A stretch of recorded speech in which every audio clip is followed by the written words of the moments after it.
예, 오늘은 계시록 5장 말씀을 나누기 위해서 집회자료 2번 자료를 해드렸고 이 말씀으로 말씀 나눌 겁니다. 자, 계시록 5장 1절에 내가 봄에 보좌에 앉으신 이의 오른손에 두루마리가 있으니, 첫 번째는 안팎으로 썩고이고 두 번째는 일곱인으로 봉하였더라. 이 두 가지 말씀을 깊이 상고할 거예요. 안팎으로 썼다 성경인데, 안팎으로 썼다라는 것은 밖에 기록된 문자 속에는 하나님의 영과 정신이 또 들어있다, 그런 말이죠. 예수님이 이 땅에 오셔서 제자들에게 복음을 전하실 때는 모세를 통해서 옛사람에게 말한 바 이렇게 하라 하는 그 말씀을 너희가 듣고 읽었겠으나 나는 너희에게 이르노니 이렇게 해라, 이렇게. 말씀은 항상 양면성이 있다는 뜻이에요. 왜 그러는가? 이것은 말씀을 받아야 할 사람이 겉사람과 속사람이라고 하는 두 생명을 살기 때문에, 옛사람에게, 즉 여자가 난 육으로 난 자에게 하시는 밖에 기록한 말씀이 있고, 새 사람에게, 성령으로 영이 거듭난 사람에게, 속사람에게 하시는 말씀이 있기 때문에 말씀은 당연히 안팎으로 기록되어 있는 거예요. 광야의 만나를 먹으면 어차피 육신의 음식에 대한 상징이기 때문에 죽는 거예요. 그것은 비유로서 광야의 만나라는 것은 모세의 율법을 의미한 것인데, 선악을 알게 하는 나무 실과를 열심히 먹으면 빨리 죽는 거예요. 많이 먹으면 빨리 죽는 거예요. 그러나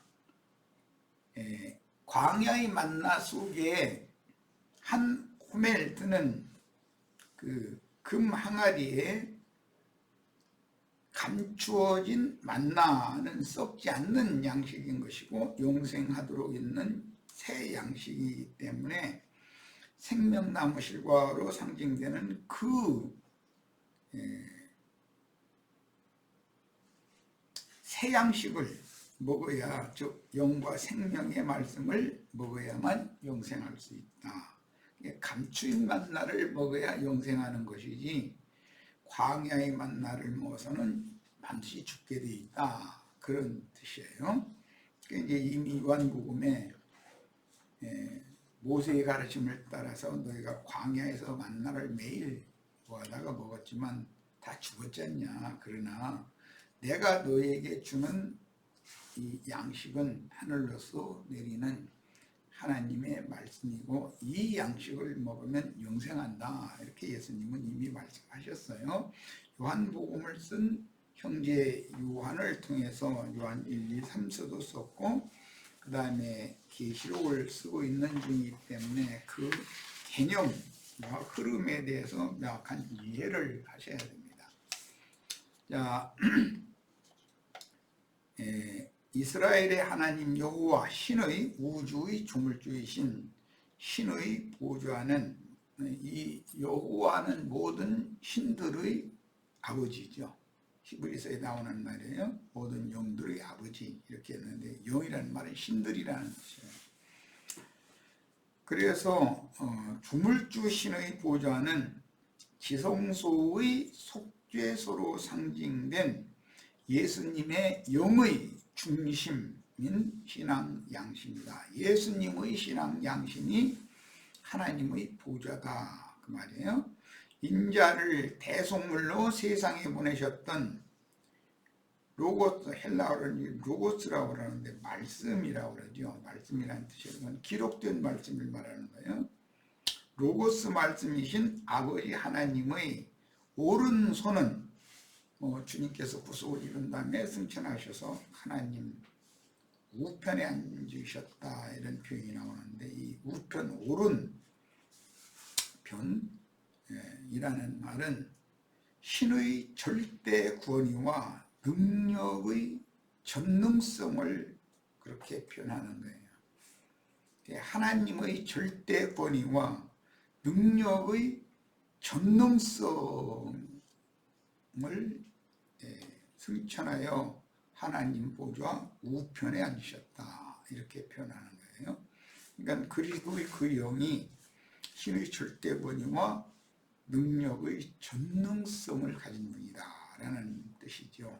세상사로 뭐 하나님 가운데 하나님 가운데 자리에 있고 좌편 쪽에는 성령님이 앉아있고 우편 쪽에는 예수님이 앉아있고, 이런 식으로 물질적으로 뭐 무슨 우편 좌편 이런 걸 생각해서 그렇게 해석하면 큰일 나는 거죠.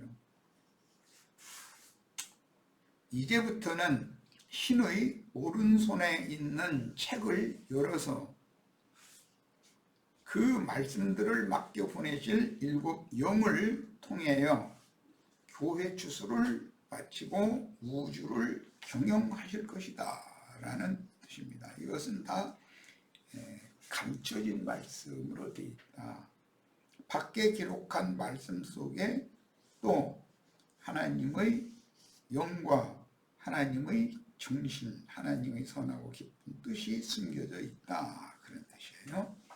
그 다음에는 이제 안팎으로 썼고 7인으로 봉하였더라 그랬는데, 7인으로 봉하였다는 표현은 히브리인들의 생활 관습에서 유래한 말로서 극비리에 시행해야 할 왕명은 왕명 출납관이 봉인된 어명을 시행할 사람에게 전달하여 왕명을 수종할 책임자가 왕명을 받기까지, 비밀리에 내려진 왕명을 받기까지는 그 누구도 내용을 알 수 없는 극비사항을 왕의 어인으로 인을 쳐서 봉하여 왕명 출납관에게 맡겨가지고 보내는 관습에서 기인된 것입니다.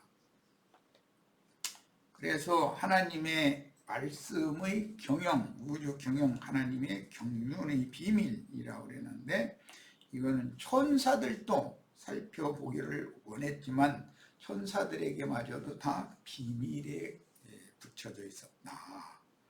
그러나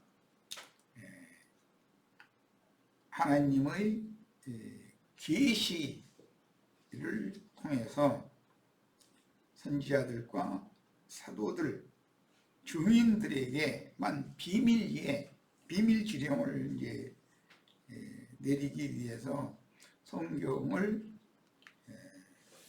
계시로 열어서 그 사람에게 계시를 해주게 마련이고, 그에게만 창세 전부터 감추인 하나님의 마음속에 있는 비밀의 경륜, 우주를 왜 창조하셨고 어떻게 경영하시고 어떻게 시대의 끝에 마치고 새 시대를 다시 시작하시고 그 다음에 영원 세계까지 이것을 반복하시는가, 이런 것들을 계시로 알게 해주심을 받은 하나님의 사람에게는 이 7인으로 봉함되어져 있는 작은 책의 말씀이 열리게 돼 있다는 그런 뜻이에요.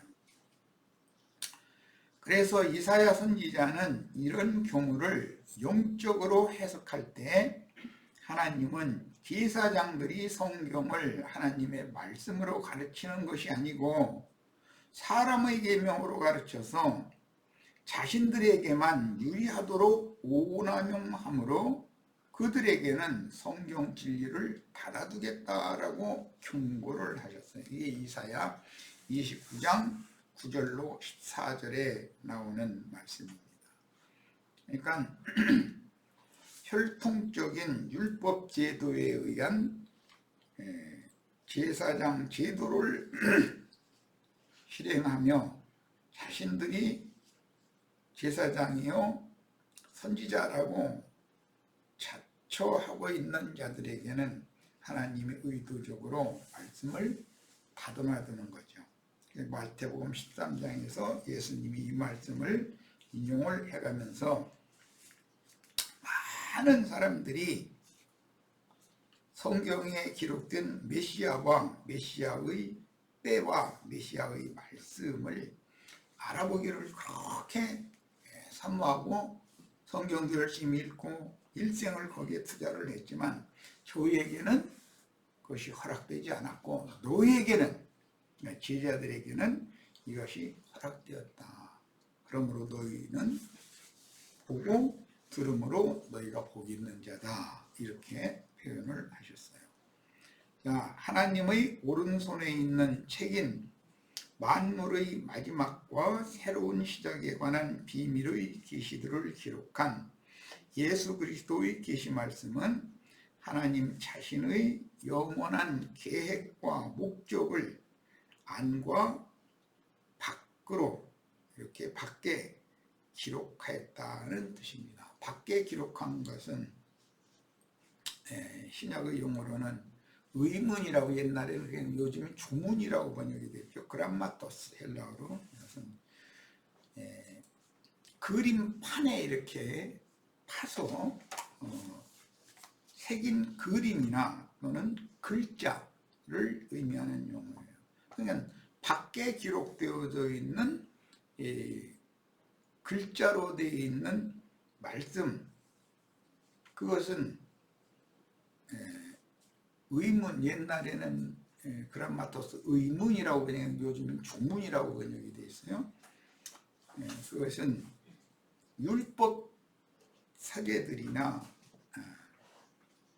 서기관, 율법사 이런 사람들이 지식의 열쇠로 맡아가지고 많은 사람들을 사탄의 사자로서 뱀의 술법을 통해서 빼거나 더하거나 여기서 조금 저기서 조금 이렇게 자기 마음에 우러나서 자기가 주장하고자 하는 것을 확증하는 용도로 하나님의 말씀을 함부로 운남용할 수가 있다는 거죠. 그래서 이제 신약의 예수님은 유대교 지도자들에게 어떤 말씀을 딱 지적을 하시면서 너희가 이 성경을 어떻게 읽느냐라고 역으로 질문을 하는 경우가 나와요. 그러면 그 사람들 보고 주님께서 확증적인 말씀을 하실 때 너희는 성경도 하나님의 능력도 알지 못함으로 크게 오해하였도다. 이렇게 결론적인 말씀을 하시는 경우가 있어요. 그것은 그들이 안다 하는 성경은 사실은 오해한 말씀에 대한 명확한 이해, 확실한 이해를 한 것이 아닌 상태다라는 것이죠. 그러면 글자로 기록되어 있는 말씀에 대해서는 그들은 달달 외울 수도 있고 필사를 계속했고 평생으로 그들은 또 그렇게 쓰시는 거예요. 후대를 위해서. 그때는 이 좋은 재질의 종이가 없었고 또 오늘날처럼 이렇게 인터넷 용어, 컴퓨터 용어로 컴퓨터에 입력을 해서 글자를 생성하고 할 수 있는 기술들이 그때는 없었기 때문에 양피지 등에 불도장을 이렇게 찍어가지고 성경 말씀을 기록할 수밖에 없었는데 그 작업이 보통 작업이 아니죠. 그러나 그들에게는 글자로 되어져 있는 성경 말씀 속에 감춰져 있는, 감추인 맞나? 이렇게 말하는데 예수 그리스도께서 재해석해 주시는 영과 생명의 말씀, 레마라고 그러죠. 로고스 속에는 레마가 있다는 거예요. 그것을 그들에게는 감춰 두셨다는 것이죠. 기록되어 있는 말씀과 그 속에 있는 내용이 일치가 될 때만 하나님께서 어떤 선지자에게 주신 계시의 말씀인 것이지, 기록된 말씀을 사람들이 이해하는 것은 인간적인 관점으로 세상사를 생각하는 관점으로 성경을 해석하고 있는데, 그 속에 감추인 하나님의 마음의 뜻은 전혀 다른 데 있다. 그럼 그게 일치가 안 되기 때문에 이게 이제 문제가 되는 것이죠.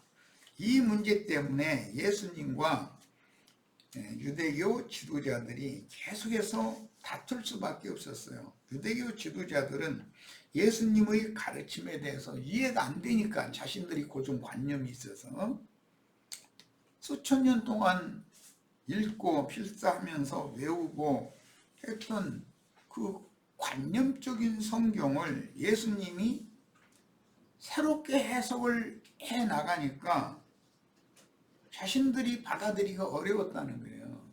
그러다 보니까 네가 누구 이름으로 와서 무슨 권세로 이 백성들을 이렇게 가르치느냐라고 이제 따지기 시작하는 거예요. 그러면 이제 나 같으면 뭐 나는 예를 들어 나 무슨 신학을 나와가지고 뭐 한다 뭐 이렇게 답변을 할 거예요. 그런데 예수님은 신학교를 다닌 적이 없잖아요. 그러니까 대뜸 요한의 세례에 대해서 역질문을 하시는 거예요. 역질문을 받고 나서 사람들이 이제 가서 상의를 했다는 거예요. 요한에게 자신들은 세례를 받지 않았으니까 요한이 하나님이 보낸 종 선지자다 라고 답변을 하면, 그러면 왜 너는 요한한테 가서 회개하고 세례를 받아야 되는데 안 했어? 이럴 것 같고, 요한은 모든 백성들이 선지자로 보고 있는데 자신들의 우리가 선지자, 요한은 선지자가 아니다라고 확증해서 말할 만한 근거도 없고, 그러니까 우리 몰라 이랬다는 거예요. 그러니까 내가 이 백성을 누구 이름으로 또는 무슨 권세로 가르치는지에 대해서도 나도 몰라 그랬다는 거예요. 여호와의 이름으로, 여호와의 권세로, 여호와의 우편에 계신 분으로서 가르친 거예요. 그런데 그런 의미를 전혀 유대교 지도자들이 이해를 못했고, 오늘날까지도 기독교계 유명하다는 신학자들이나 소위 말하는 목회자라는 사람들이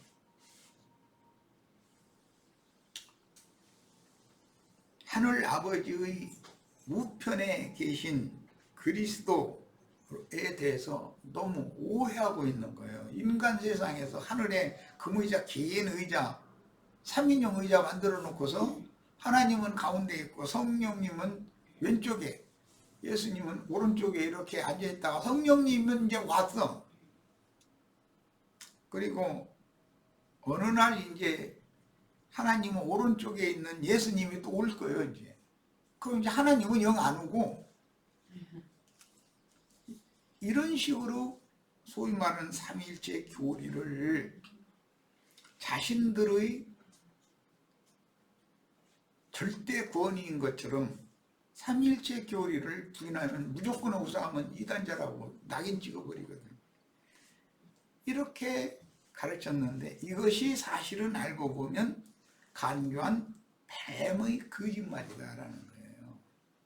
그래서 모세의 율법을 밖에 기록한 조문의 율법을, 그것을 믿음이라고 붙들고 그것을 먹고 마시고 그럼 반드시 죽는다는 거예요. 그걸 알아야 돼요.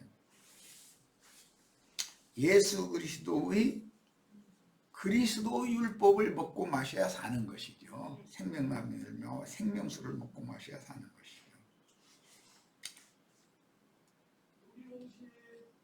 밖에 기록된 글은 호 로고스, 헬라어로는 그 말씀이라고 해요. 호 로고스로서 빼거나 더하여 뱀이 오남용할 수 있고, 사람의 본능으로 이해하는 인간 교훈이요, 로고스의 내용인 실제적인 뜻은 흰 말을 타고 앞서서 싸우시는 피 뿌린 옷을 입은 군장 미카엘 천사장으로 구약성경의 상징이 됐죠. 그분의 성품과 인격인 로고스인데, 계시록 19장 13절에는 백마를 타고 앞서서 그 입에서 나오는 이한 검으로 대적을 딱 죽이면서 싸우시는 그분의 다리에 이름을 쓴 것이 있는데 하나님의 말씀이라 칭하더라고요. 로고스라는 말, 호 로고스, 그 말씀이다. 그 말씀인 성경을 마귀가 오남용하여, 어떻게 오남용하는가? 자기 필요에 따라서 하나님 말씀을 빼거나 어떤 부분에서는 더하거나 사람의 생각을 이런 식으로 해가지고 거짓 교리로 체계화시킨 교리 체계, 이것을 기독교계에서는 조직신학이라고 그러죠. 이것으로 진리의 하나님을 대적할 수가 있는 것입니다. 그러나 밖에 기록한 말씀을 유대교 교인들이 또는 유대교 지도자들이 달달 외우고 너무 잘 알고 있었어요. 그런데 마귀가 예수를 시험할 때도 주님은 마귀가 인용하는 말이 성경에 없느냐? 있어요. 있는데 주님은 또 기록하였으되 라고 또 기록한 말씀이 있다, 이런 거예요. 마귀는 양면을 합당하게 균형을 잡아서 확실한 이해를 하지 못하도록 미혹하는 영이기 때문에 마귀는 또 기록한 말씀에 대해서는 생각을 않고 있는 거죠. 이게 오늘날 교리의 현실이에요. 그래서 호 로고스, 그 말씀, 기록된 말씀 속에는 레마라고 하는 영과 생명의 말씀, 재해석된 현재적으로 살아서 역사하는 그 그리스도의 생명의 말씀이 감춰져 있고, 그리스도의 피로 구속받아 옛 죄들을 사면받은 성도들의 청결한 심령과 정결한 마음의 맑은 생각에 기록된 그리스도의 말씀, 곧 영과 생명의 말씀이 안에 또 기록이 되어 있는 거다. 성령께서 진리의 말씀으로 사람의 심령과 마음에 인을 새긴 레마 말씀, 이건 속에 기록한 말씀이에요. 또 기록한 말씀이에요. 와, 로고스 말씀은 반드시 일치가 되어져야 된다. 그러면 옛사람이 로고스 말씀과 영영해가면서 영지주의, 영적 해석을 한다 그런데 성경의 흐름과 일치가 안 되는 해석을 하면 그게 더 간교하고 혼잡한 것이다. 이게 일치가 딱 돼야 되는 거예요. 밖에 기록한 말씀과 또 기록한 말씀의 의미가 일치가 돼야만 되는 것은 왜 그러느냐? 사람이 겉사람과 속사람의 두 생명을 살고 있기 때문에 밖에 기록한 말씀은 표상으로 그것이 물질 세계에 적용이 되는 것이고, 즉 의문의 율법 말씀을 폐하면 되느냐? 그게 아니다는 거예요. 우리가 육신의 몸을 가지고 있으니까 조문의 율법 말씀도 당연히 알고 있으셔야 돼요.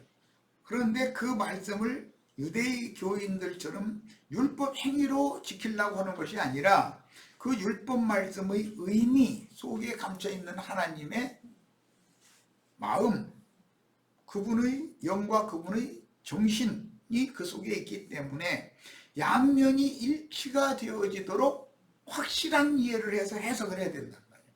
그래서 성경 번역이라고 하는 것이나 성경 해석이라고 하는 것은 인간들의 보편적인 언어 실력을 가지고 있는 인간들의 지혜나 지식으로는 쉬운 문제가 그렇게 호락호락한 문제가 아니에요.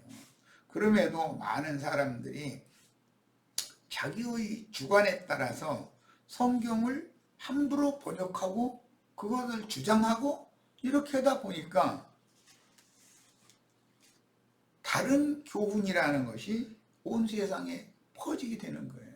마귀는 흑사람의 관점으로 물질 세계에 일어나는 흑사람의 관점으로 성경을 그렇게 이해를 해서 사람들에게 가르친다는 거예요. 그런 사자를 보내는 거죠. 근데 그들의 지식도 굉장한 거죠. 요즘에 우리 욥기하고 있는데 욥이나 욥의 친구들이 그 지식이라는 거는 오늘날 우리 같은 사람하고는 비교도 안 돼. 나 같은 사람하고는 비교도 안 되게 지식이 출중한 사람들이에요. 그런데 그들이 그렇게 지혜와 지식이 출중한 사람들이었음에도 엘리후와 여호와 하나님 자신의 말씀을 듣기 전에는 자기의 견고한 진으로 굳어져 있는 옛사람의 관념이 섞여 있다. 그 속에 누룩이 섞여 있다. 천연적인 옛사람이 생각하는 것이 많이 하나님의 말씀의 뜻에 욥은 많이 영적인 사람인데도 여전히 욥이라는 사람의 견해가 섞여 있는 거예요. 이것이 믿음 생활이라는 것이 그렇게 단순한 얘기가 아니다라는 걸 보여주는 그림입니다. 말씀에 대한 이런 오해는 유대교의 이제 그 레위 계열에 속하는 이제 주로 제사장들이었는데 그들이 랍비들이었기 때문에 율법사 서기관들이었죠.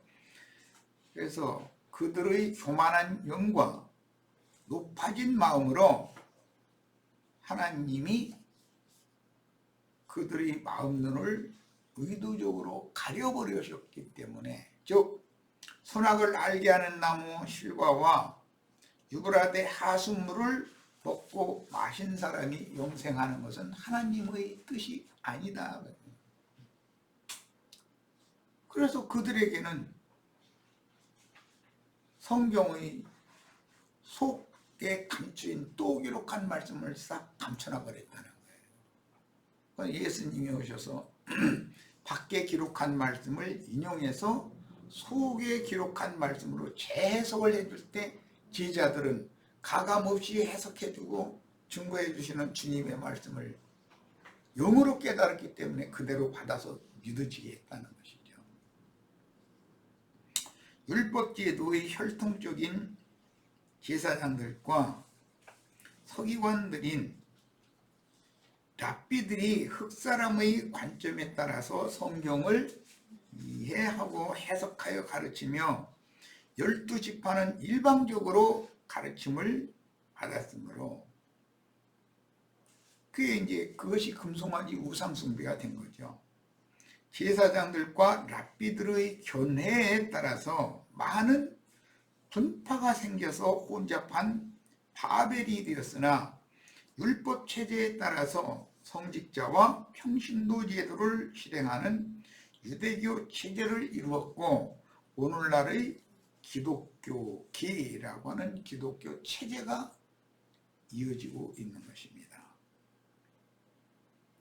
누가복음 10장 26절 37절에 보면 율법교사인 한 부자 청년이 내가 무엇을 행해야 영생을 얻을 수 있습니까? 하고 질문을 했죠. 마태복음이나 마가복음에서는 그냥 한 부자 청년이라고 그랬어요. 또 바리새인이라고 그랬죠. 사람을. 그런데 주님은 그에게 율법에 뭐라고 기록했느냐? 뭐 이렇게 기록이 됐습니다. 그래 그럼 너 다 가서 행해. 그럼 너 살 수 있을 거야. 그러니까 뭐라고 하느냐면 난 어릴 때부터 이런 거 다 행해왔는데 아직 나에게 무엇이 부족한 것이 있습니까? 그래서 그만큼 문자에 따른 율법 행위에 있어서는 자신 있었다는 것이죠. 바울이 사울일 때도 그랬어요. 율법에 의로는 흠이 없는 사람이었어요. 그래서 주님께서 그를 사랑하심으로 그를 깨닫게 하려고 강도 만난 사람이 하나님 사랑, 이웃 사랑이라고 하는 것으로 이제 주님이 요약해서 율법을 재해석을 해주시니까, 그러면 내가 어릴 때부터 이런 걸 다 행했는데 나의 이웃은 누굽니까? 하고 이제 역질문을 또 하는 거예요, 예수님한테. 그러니까 주님께서 강도 만난 거반 죽게 된 사람, 그 사람을 자기 짐승에 태워다가 주막에 맡겨놓고 그 주막 주인한테 부비 주어가면서 내가 돌아올 때까지 이 사람 잘 좀 치료도 해주고 보호 좀 해주라고 그 말씀하신 다음에, 그럼 강도 만난 자에게 누가 이웃이 되겠느냐 하고 예수님이 또 역질문을 또 하는 거예요. 그러니까 강도 만난 사람 자기 짐승에 태우다가 주막에 맡겨서 놓고 치료도 해주고 보호해주라고 한 사람이 강도 만난 자 이웃이지요. 강도가 이웃일 수는 없죠. 이제 그렇게 대답을 하는 거예요. 그러니까 예수님이 너도 이렇게 해라 그랬어요. 한 가지 부족한 건 이거다 이거예요. 네가 율법 다 행했다 하지만. 그러니까 그 율법 교사인 부자 청년은 실제는 주님이 비유해서는 게 강도떼 중에 하나인 거죠. 강도 만난 사람의 이웃은 세리와 창기와 오던 죄인들을 염두에 두신 말씀이니까, 이렇게 똑같은 말씀이지만 문맥의 흐름에 따라서 주님의 생각, 주님의 정신, 주님의 영이 그 기록된 말씀 속에 흘러간다 이거예요.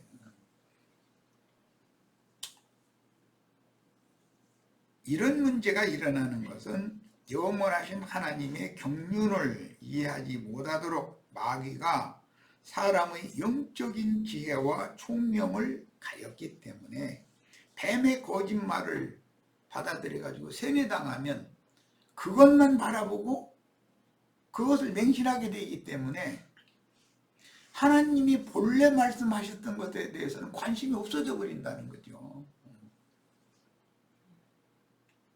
마귀가 사람의 영적인 지혜와 총명을 이렇게 가렸기 때문에 혼잡한 말씀의 가르침을 따라서 일어난 바벨 종교가 되었으니, 유대교 랍비 학교에서 가장 중요하게 여기는 유대교의 교리를 이해하고 해석할 때 세상 사람의 관점으로 보고 이해하는 기독교계의 신앙의 터가 된 현대는 그 조직신학이라고 그러죠. 신학교에서 이걸 가르치죠.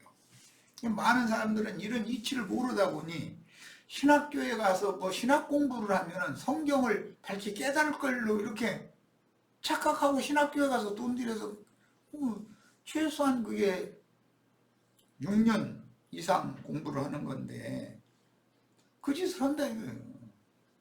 거기에 가면은 오히려 눈이 완전히 가려져 버려. 완전히 가서 공부하면 할수록.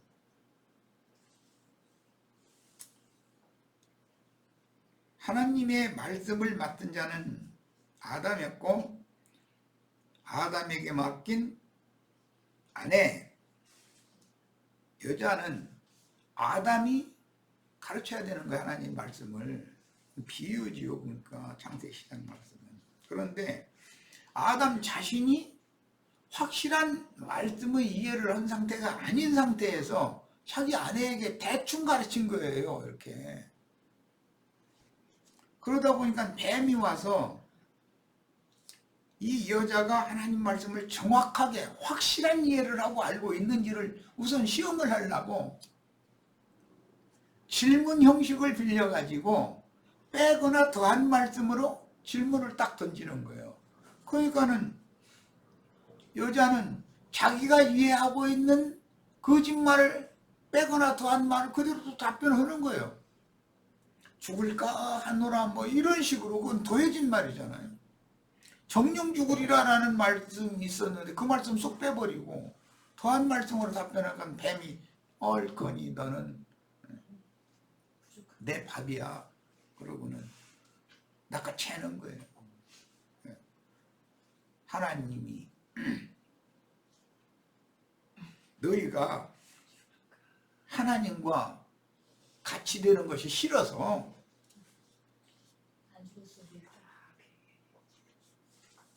그걸 먹지 말라 한 것이지, 사실 그거 먹으면 눈이 더 밝아져 가지고 죽지도 않고 눈이 더 밝아지는 거요.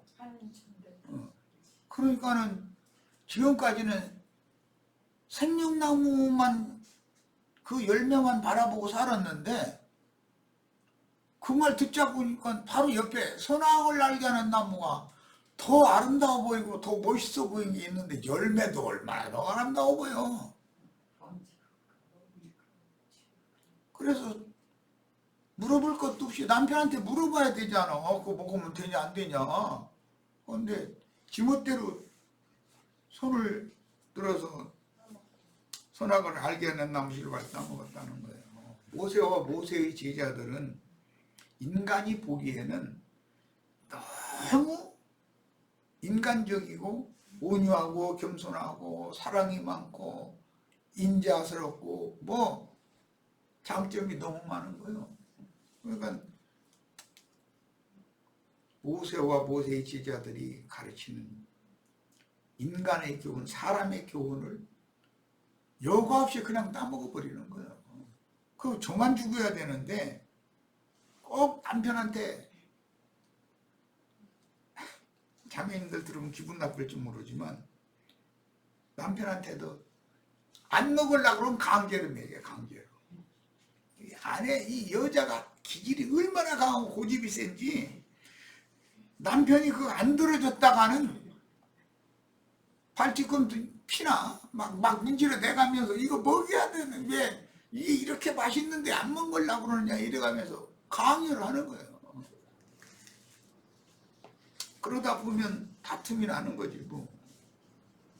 그러니까 남자는 다투는 이 알바가 주지 뭐. 그 사람 그냥 먹는 거지 뭐.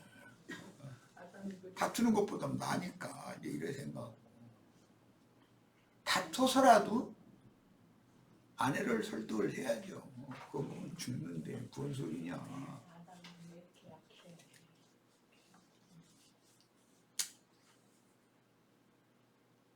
골로새서 2장 1절로 3절 인용구를 읽겠습니다.